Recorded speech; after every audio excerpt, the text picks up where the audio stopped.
What's going on, people? CP3 live from the lab coming to you once again. Sports on the Hill podcast, doing it as always. Post game live.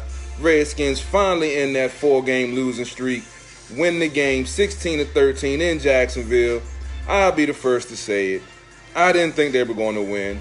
I know I'm on the record saying if you're down to your third string, fourth string quarterback, your season's pretty much over. But through all the turmoil, through all the distractions, all of the negative sports media press that ain't even mean nothing about nothing, the Redskins find a way to pull the game off and inch their way back into the wild card race. Are in the hunt at 7-7. You got the Cowboys going down today to the Colts, which I did pick correctly, but I'm not going to even talk about that because we're talking about the happy days that's here again after that 4-game losing streak that I had to continue to explain to folks why this team looked as bad as they did. But as I said on the show, and as I said on my weekly breakdown, this team being on the road, it was the perfect time because they haven't been playing that well at home. We know about the social media stuff. I don't get involved in that stuff because it's DC sports without the politics around here. We don't talk about anything that's not on the field. But the defense balled out. What was it? It ended up with 6 sacks. Hell, then Jacksonville's team doesn't really score that often, doesn't really score that many points. And I was encouraged the way the defense stepped up this week after they played the way they did last week. Lack of effort, giving up gash plays over and over again. Couldn't get off the field on third downs, which was not as bad this game because Jacksonville has issues on third down on offense also. But it was good to see this defense be dominant again, which we've missed over this last 4-game losing streak. And I say at least over the last 6 weeks. Oh, I see Robbie. He didn't already shared it. You want to come on? What's going on, Jared? Yeah, the defense showed up and balled out today. Bring Robbie on. Yeah, so it was definitely a pleasant surprise to see the defense ball out. The offense got some points when they needed it. But next week we got Tennessee. We're going to enjoy this game right now. Robbie, how you doing today, man? I know you are feeling good after that improbable victory we didn't see coming. Yeah, no, we didn't see that coming at all. But it was a good come from behind victory for sure. And I'm excited. I'm here in the man cave watching it with Arun and Brian Brennan. And both of them will come on for our Wizards talk tomorrow. And Arun will be a special correspondent calling in all the way from Boston. But we got to watch the Redskins game together here. We were surprised. I did not expect us to come back and win that game, but it was exciting for sure, and I'm happy we were able to get that field goal, and it was a great interception to set that up. And as you were saying, the defense played fantastic, and it was a good game overall. And what's strange now is we're only 1 game out of the division, which I don't know. Hey, Rob. You might got to hit me back again a little bit. Your mic is a little bit. Hit me back again. Okay.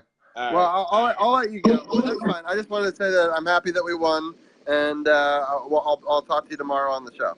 All right, that's the best, man. Appreciate it. Let me get back to some of the comments and questions on the street. I'll let you know they're on, man. All right, what's up, Mark? Yeah, he said the defense came through. Yes, it did. What's up, Brittany? Said, you pissed we won. We need the draft picks. Why did they win? Well, I told you already, I didn't think they were going to win games, but you saw effort. You saw want. Folks was calling saying the team had given up on Jay. Jay had lost the locker room.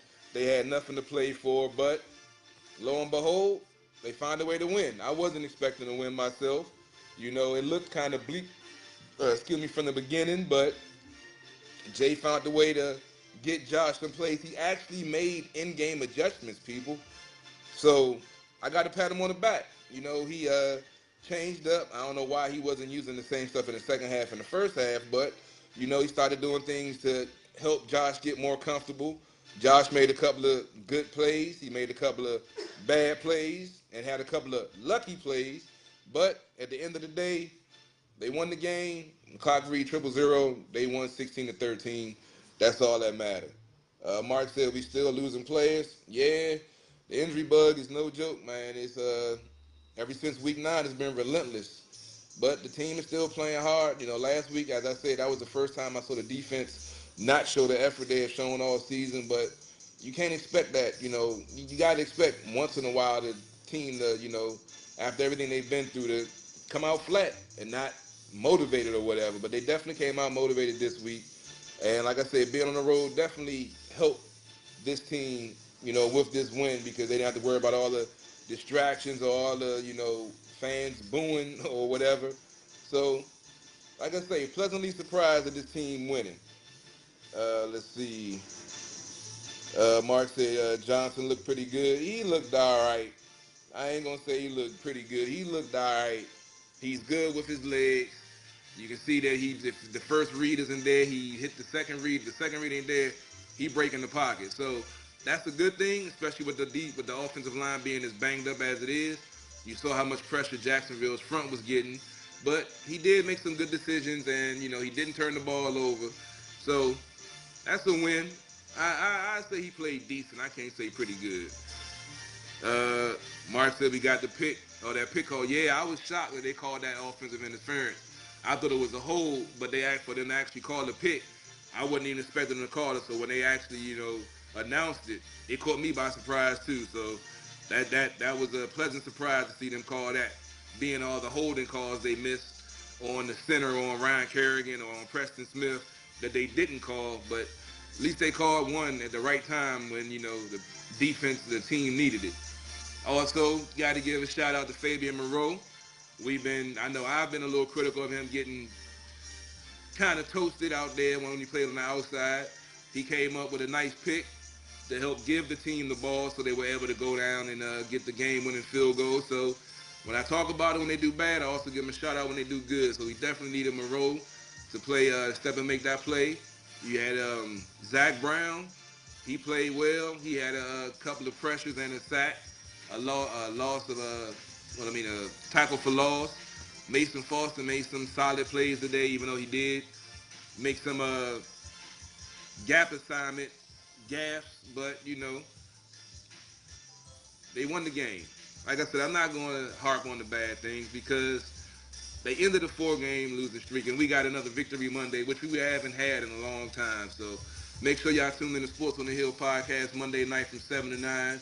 Redskins talking the 8 o'clock hour with myself and Dujane Blaine. Sports Journey writer and insider will be breaking down the game and looking forward to the upcoming game versus the Titans next week, which will have playoff implications for the Redskins and for the Titans. So they both got something to play for. But like I say, let's not get ahead of ourselves. If anybody have any questions, comments, hit me up. If you want to join a video, invite yourself. I bring you on just like I brought on Robbie. Ain't no love lost here. It's Victory Monday. Why not? Michael Rush says, win is a win. I'll take it. Hell yeah. Yeah, they're gonna have to run the table to make the playoff. They just showed the graphic. If the Redskins win, and since the Cowboys lost and the Eagles this and the Eagles that, the Redskins still in the division. Let's take it one game at a time. Everything will work itself out. Still got to see what's up with the injured players that went down this week. Got to be another week of Josh getting comfortable in offense, which hopefully will help. But we can all wait and see.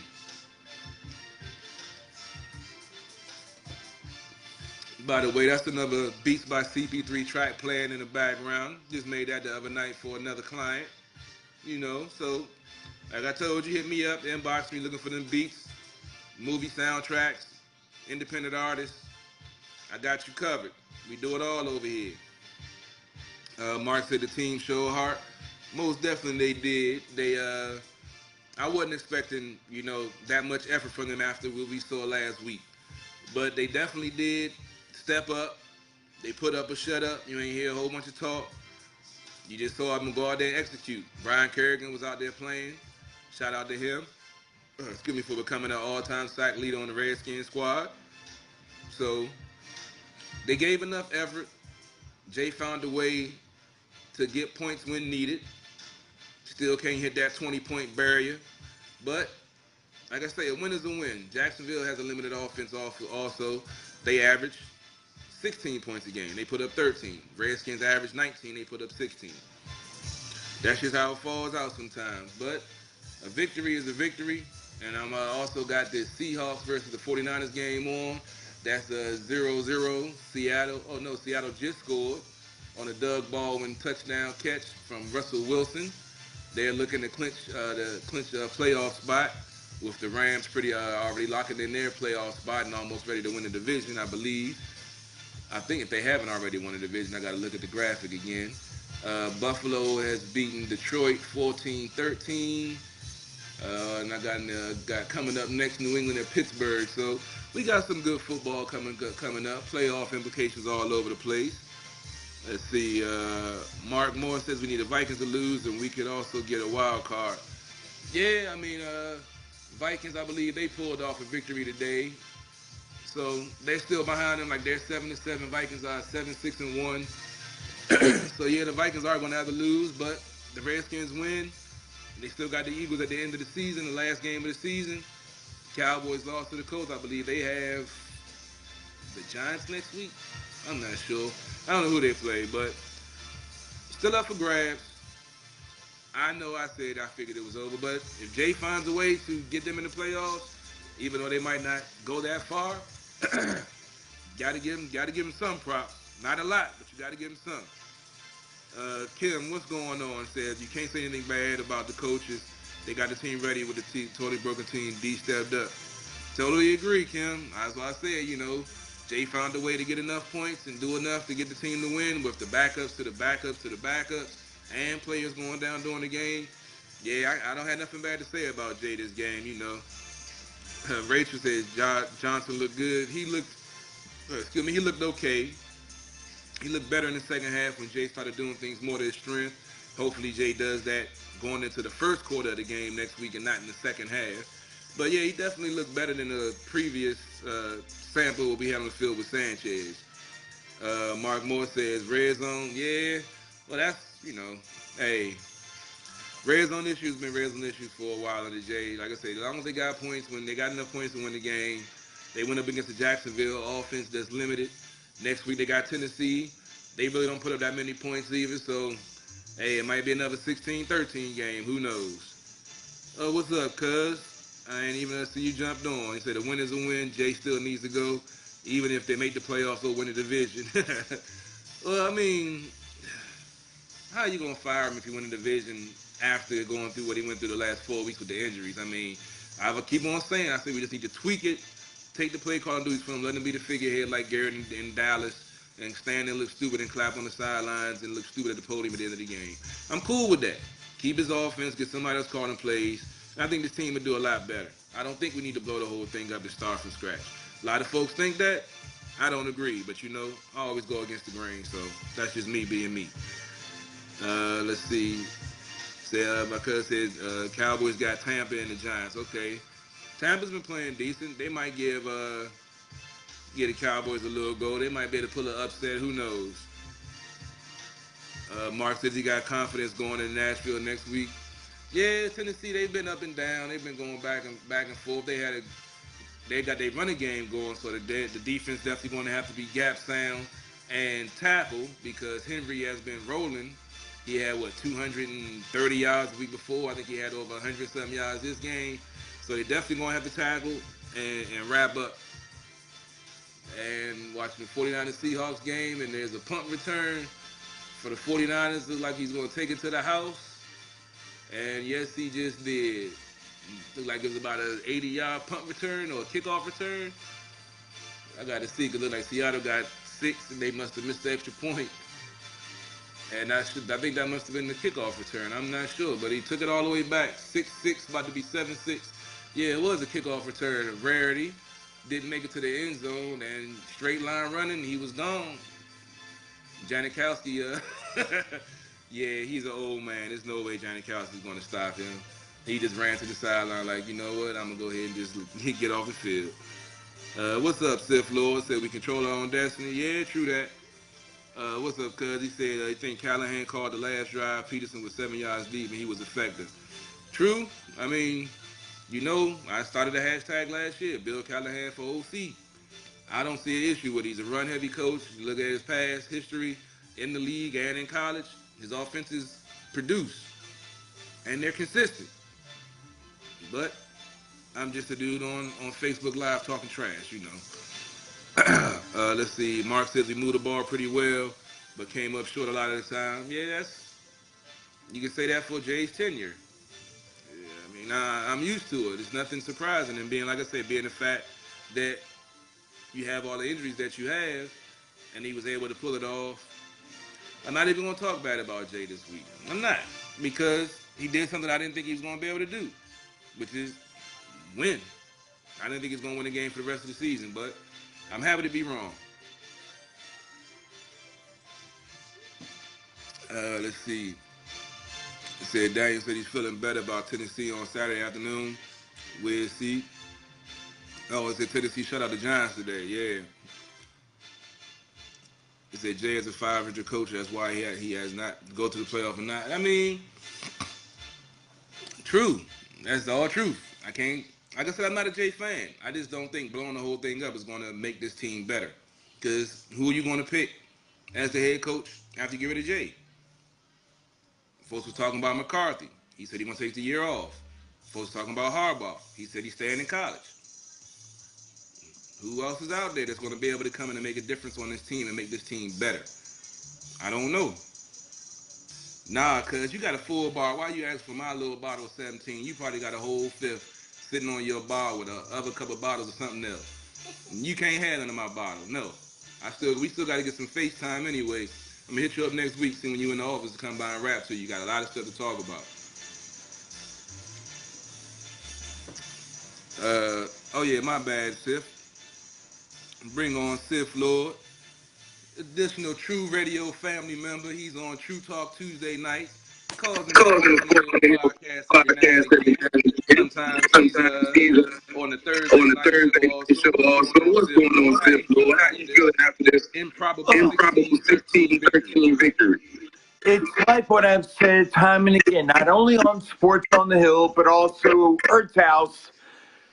You got to win your ugly games. This game was ugly, but hey, we got the W. That's how I feel about it right now, is we got the W. Yes, a lot of people were saying, let's lose out, try to get a top 10 pick. But my question is, in all of this, what quarterbacks are out there? Because the guy from West Virginia looks okay, but he doesn't look like the type that you're going to want to engineer a franchise behind. Got to remember, franchise quarterbacks don't come out every single year. So that being said, I want to structure out a deal right now with Josh Johnson for next season. I want him back. I mean, we've seen the sample size. He hasn't been in that long. He's kind of with his target. I mean, Colt McCoy, he's under contract. Alex Smith under contract. We know the team is going to trade three quarterbacks. So I don't know that situation. So we'll see what he do the rest of the season. But I mean. Yeah. I don't know the cap and everything. I don't know how they're going to play that. They didn't carry Nick Sudfeld last year on the rookie contract. How they want to, justify carrying three quarterbacks. All the offensive line will be seen this year, too. They got enough linemen. So it's not an easy answer. That's why when folks talk about fire this person, fire that person, I'm like, that's not going to solve it, because the person that comes in going to have the same damn issue that they're going to have to solve.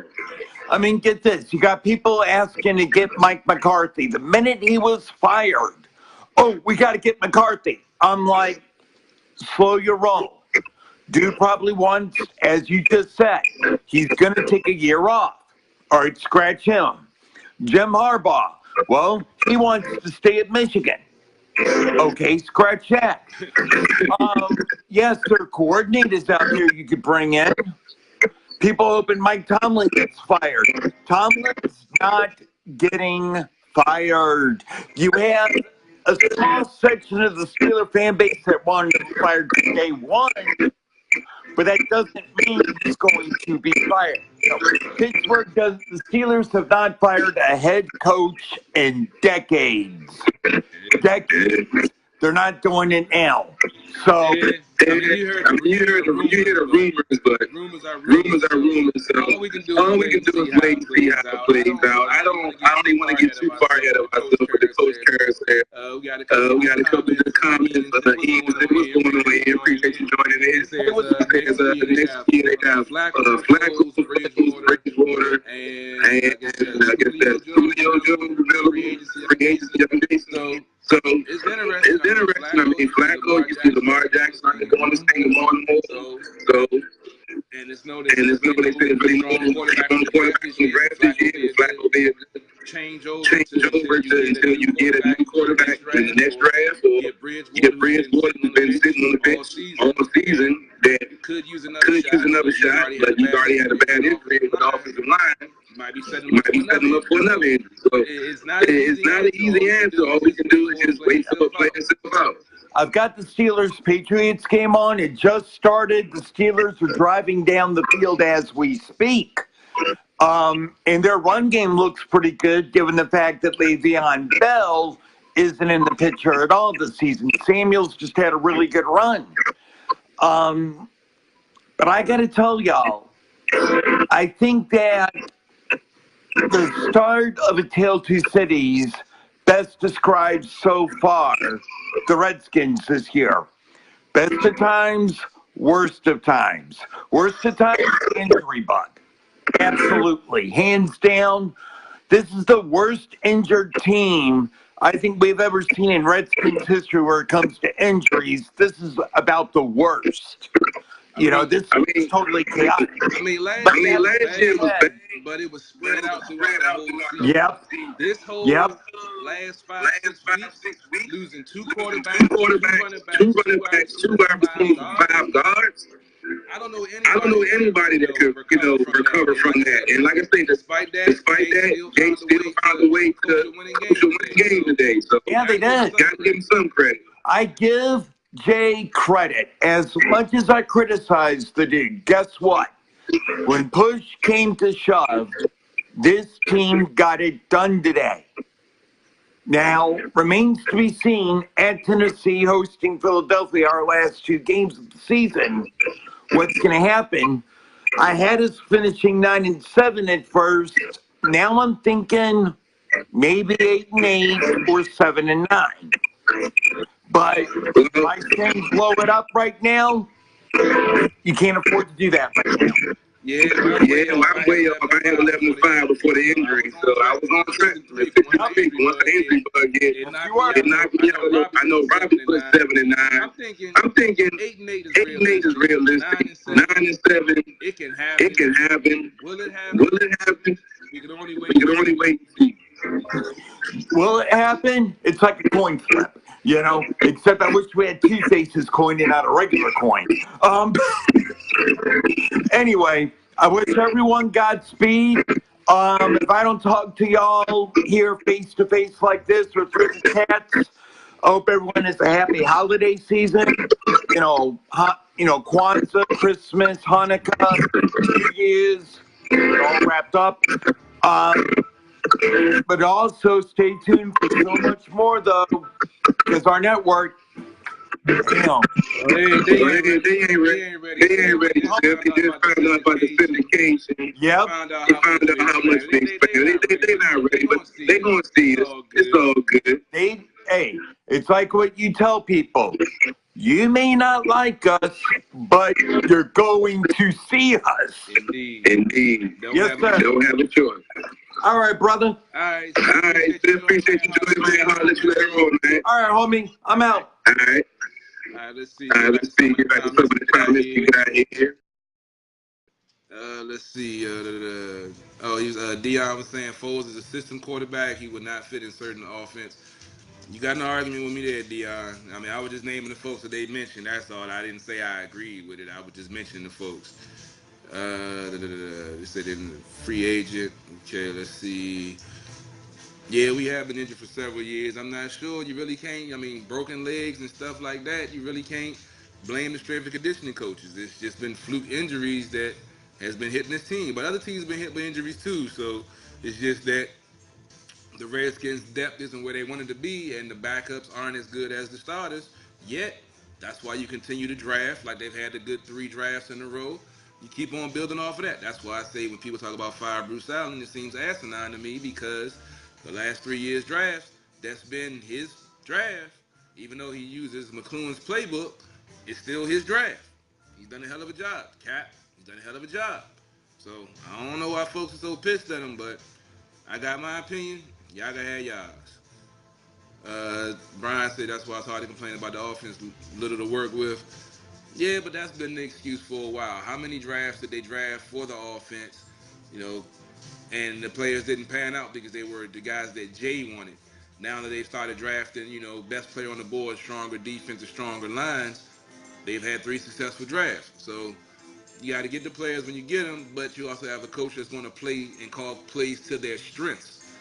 You can't keep on trying to force your idea of what the offense should be when your players don't fit that role. You have to adjust your playbook to your players, not your players to your playbook. If not, you see what we get when he tries to do the 3 wide receiver, 1 tight end, 1 running back set all the time. Why? When you have backup linemen and you have tight ends out there that can help the offensive line block and that can catch the ball, you so sprinkled with the touchdown. He's had that capability since he's been on the team. But does Jay utilize him? No, because he wants to stay in a 3 wide receiver set and keep tossing the ball around like he in the Arena Football League. It's not like that. Now he's forced to have to play NFL football and coach NFL football because now he knows he has limited weapons on offense and he can't force anything. So I'm kind of happy that he's having these limitations because now he's actually learning how to coach. This is how you develop as a coach the same way people expect the players to develop on the field. Your coach has to develop on the sideline also. So he's learning how to coach going through these hard times. So that's why I say everybody talking about firing him. You got to be in the fire to learn how to be a better coach. You can't keep on firing people, starting all over again, and expecting things to get better. We've been doing that for how long now? Definition of insanity, doing the same thing over and over again, expecting a different result. Now, I'm crazy, but I'm not insane. I know some of y'all are, but not this guy. Let's see. Cuz, what's up? He said, truth. We need a defense-minded head coach to build the offense around our strength. We need a new trainer. He said it's a long time disposal of the club made training camp. The tackling will be better and the team may stand a better chance of staying healthy. Well, I mean, with the tackling stuff, with the CBA, you really can't tackle. There's really no contact or limited contact in training camp. And during the season, you don't want to have a lot of tackling drills because then you're wearing your players out before they get on the field on Sunday. So now with all these rule changes, I feel is playing a part in this missed tackling because the folks are more worried about getting a penalty for hitting high or hitting somebody in the head or whatever, quarterback or player on the field. So with all this second guessing, not knowing what's clean or not knowing what's not, you have a lot of hesitancy out there. Just like we've seen with some of the quarterbacks when they look like they're about to get sacked, but the defender pulls up because he thinks the ball is out and he doesn't want to hit him because he doesn't want to get a penalty and then get a fine on top of that, which would probably be his game check. So, I mean, it's kind of a catch-22 with the tackling stuff. You got to be fundamentally sound, but most of the reasons why the missed tackles they've been going on lately, in my opinion, is because the defense has been trying to strip the ball and make things happen because the offense has been so limited and hasn't been able to score. So they've been trying to force the issue and trying to force turnovers instead of wrapping up and tackling. They've been trying to strip the ball or trying to take chances and not staying in their assignment, trying to think and they see something they don't. And that's what's been costing the defense, I feel. I mean, the strength and conditioning, they changed up staffs this year. Like I say, the quarterbacks both broken legs. What can you do about that? When you have hamstrings and quad pulls and stuff like that, then yeah, I can say strength and conditioning. But like Sheriff, he ripped the fucking quad off his bone because of a dirty play. Laval, ACL. There's really nothing you can do about that. You can't train for that. It's nothing you can really do. Uh, then it said fans need to just win today. Yeah, the fans, the organization, the quarterback, the running back, the whole damn team needed this win. So yeah. Dear. No, I wasn't saying you was arguing. I was just saying, I wouldn't. I'm not a Foles fan, so I mean, I was just mentioning the guys that's out there. But they definitely need somebody because I don't see Josh Johnson as a long-term answer. Uh, Talking about Dotson, yeah, Dotson has been improving. He's been making excuse me, making strides. He's not progressing at the speed you would want, but it's his fourth season, came in injured. Normally it takes a NFL receiver 3 to 4 years to hit their stride. You have some wide receivers that can hit the league and tear it up, but some players it takes longer. With him having injuries, he's trying to find his way. Slowly but surely, you've seen him progress. He's getting better in the run blocking game. He's becoming more aggressive on the in his route running and going after the ball more. So all we can do is hope he continues to do that and keep on progressing. Let's see. Deion says Peterson running east-west. Jay Paul play caller said sucks. Yeah, I mean, what can you do? All we can do is try to ride it out. He made it happen when it counted. I was cussing him out during most of the game. But when they got the turnover, 2-minute drill, they got the job done. I was just blown that he called that timeout with 22 seconds left. That's why he called that running play because he had a brain fart, I guess. Like he going to say he wanted to get the ball in the middle of the field, but if he'd have called 2 timeouts back to back, it'd have been a penalty. So they ran the ball, get it to the middle of the field, game winner. But other than that, like I said, I'm not going to step on the man's throat today. He won the game, ended the 4-game losing streak. I can't do nothing but be happy that he did. Because it's Victory Monday tomorrow on Sports on the Hill podcast on True Radio Network, coming to you from 7 to 9. Yeah, Ian Sprinkle. I mean, I've been saying that the tight ends are the core of this team, are the best receivers on the team. They get separation, they catch the ball. And what really boggles my mind is Jay's offense is run through the tight end. If you go back to his Cincinnati days, they ran the offense through the tight ends. They had, Green out there on the outside, which makes a difference.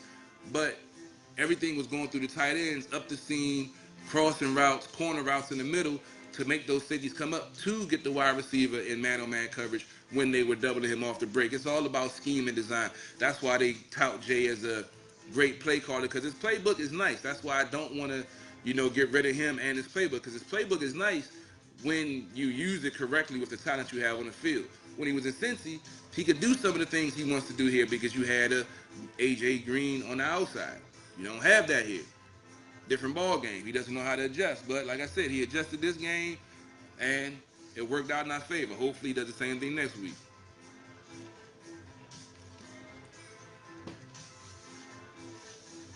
Let's see. Dennis said we can't afford to pick up a free agent quarterback. We need to draft. I feel like they're going to do both because with the Alex Smith situation, with the infections and having so many surgeries, and as I mentioned, the mental aspect of coming back from an injury like that, and being 34, it's not highly likely that he's going to come back in NFL form off the break. And no telling how long the rehab is going to take.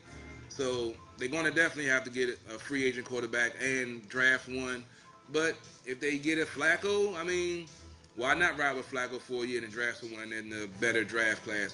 I'm not an NCAA guy, so don't think I know who's coming out. I'm just going by what some of my uh, NCAA compadres and told me. So I'm just going off of what they've told me. So they say that next year's draft will be a lot better. So if they get a Flacco, I don't have a problem with that.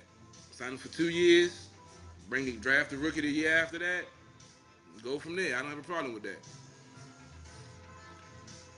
Yeah, because he got to learn, because now he knows he can't take all them chances and go full wide receiver and trying to take 7-step drops with a backup to a backup to a backup guard out there. He know he's going to get his quarterback killed. He should have known that before, but learning by trial by fire is the best way, I guess. Brian says with the injuries this year to all the offensive players. Yeah, I mean, injuries happen, but I'm not trying to harp on Jay this game, Brian. You trying to make me start picking it apart. I'm just saying that at this point in his coaching tenure, he should know that if you're on your fourth string quarterback and you're down to your third string guard off the street, why are you still trying to throw the ball so much when you're getting games that are still close? I can understand if you're down 20 points. Then yeah, because to be real, since you want to keep on trying to defend Jay, the 2 quarterbacks going down is his fault.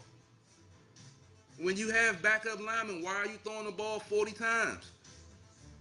Why are you dropping back that much?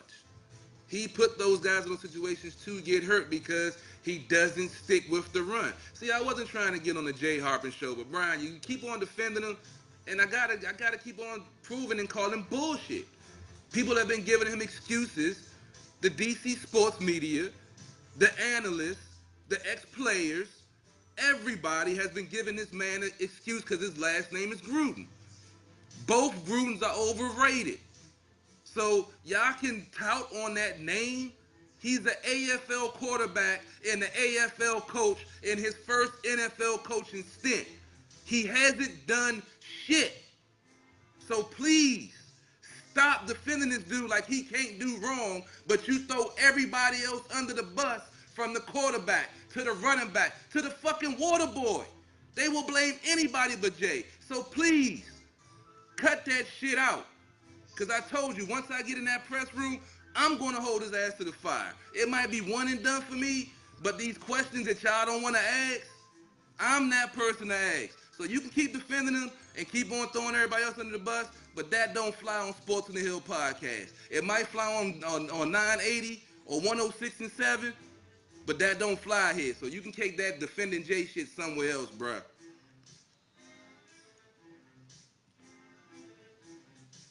Yeah, Dion, I wouldn't mind Bridgewater either, man. I like the dude. He just had a horrible injury and, lost his starting job. But who knows if they're going to bring him in. That would be a nice change. But with this offensive line, we got to do something about the injury bug, man. We can't keep on, having these injuries over and over year after year because you can't keep making that excuse.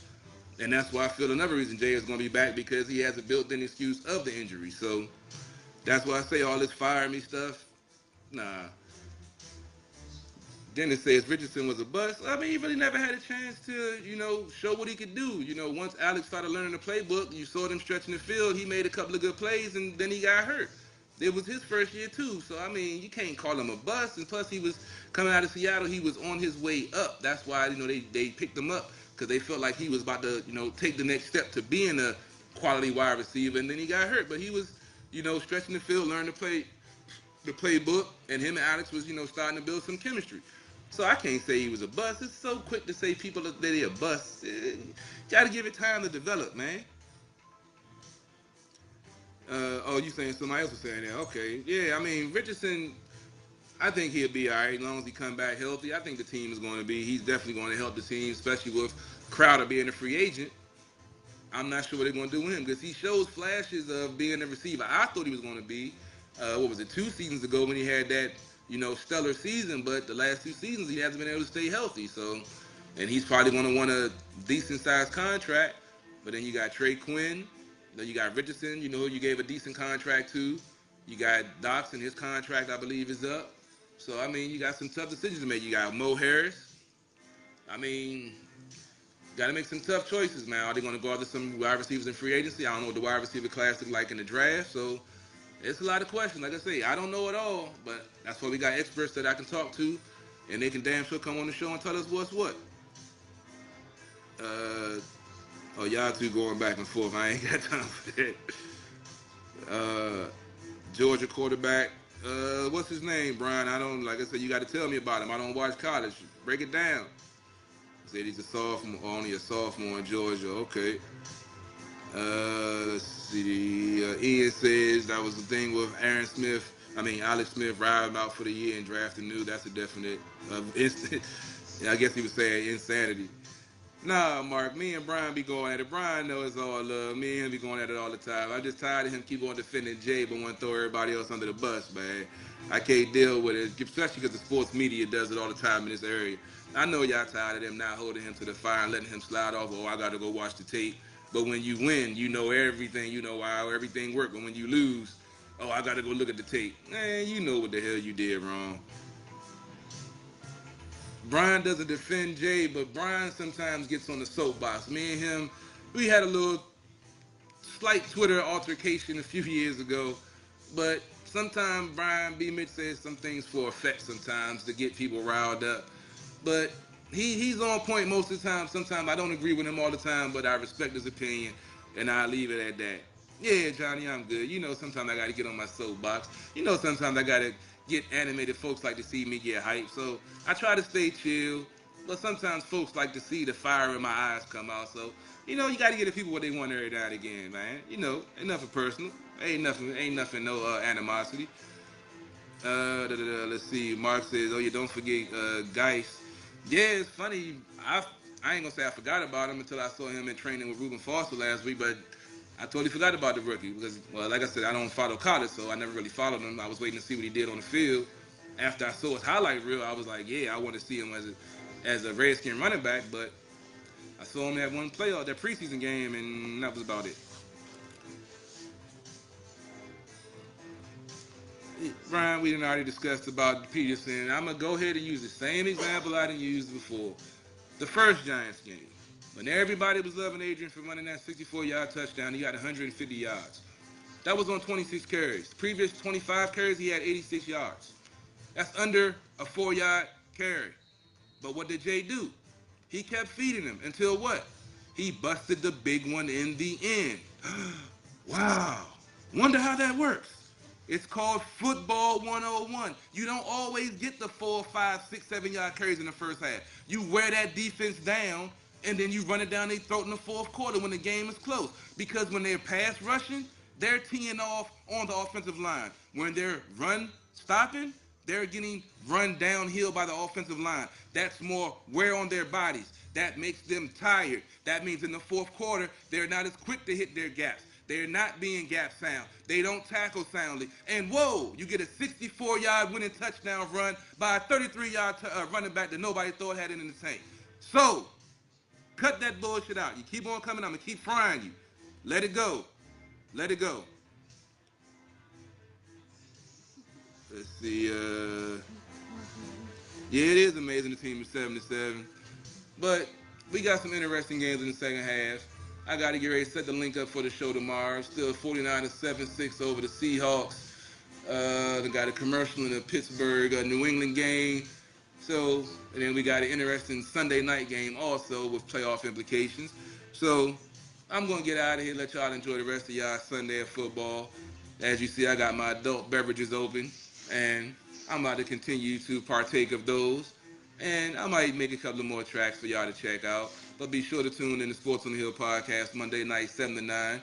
True Radio Network. As always, you can always call in the True Radio Network hotline, 347-884-9299. Or you can check out the Facebook live feed. Or make sure you go check out the website also. Robbie's updated with all our shows, archive, Facebook live videos, highlight videos, SportsOTHP.com. Make sure you go to our Facebook page and join our social media family. We over 1,300 likes now, trying to keep on growing. So make sure y'all go like and share our stuff, because we letting folks know we got real DC sports knowledge and insight coming into the city that you can't find nowhere else, because these folks still talking about RG3. These folks still talking about Kurt. We don't do that here. We talk about what's on the field, what's relevant, and what's now. Make sure you tune in Wednesday nights to True Radio on WLVS Radio, coming to you at 9 o'clock to 10, talking sports, politics, fashion, and music. And as always, every other Thursday night, we have our boxing, MMA, Thursday Night Football, and Redskins breakdown show. We'll be going live from the lab on Thursday starting at 9 o'clock with Paul, the boxing guy. And possibly EJ will be on the line too. I got to check with him and see what he got going on. But we got so much going on, y'all. Make sure y'all check us out. Oh, I don't know if you saw the memo earlier yesterday, but we're syndicated in 4 different markets now. So appreciate all the love and support from what we do and what y'all love following. Appreciate y'all tuning in, chiming in. Y'all could be looking at the post-game show on any other show or listening to 980, but y'all tune in to me. So I appreciate that. Much love. Y'all be blessed, and I'll talk to y'all tomorrow night. CP3 from the lab, and I'm out.